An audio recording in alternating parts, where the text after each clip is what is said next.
Hi guys, welcome back to my channel. If you're new here, don't forget to subscribe and hit that all bell notification. In that way you won't miss any time I publish a new video.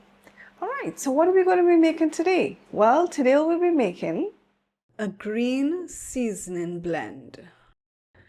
Okay, so this is the ingredients list for making one version of a seasoning blend. So there we have all our seasonings.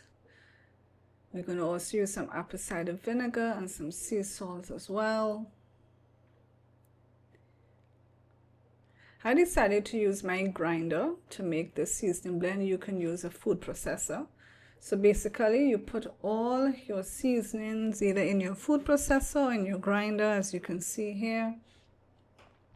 Everything is being crushed and ground together, all our garlic and our green seasonings and our peppers. If you wanted a little more spicy, you could add more hot pepper. So there I just put the small leaf thyme, the leaves from this small leaf thyme. I added a little salt. And there I'm adding a little bit of the apple cider, 2 teaspoons of apple cider vinegar, and mix everything well. And there you have it. That's one version of a green seasoning blend.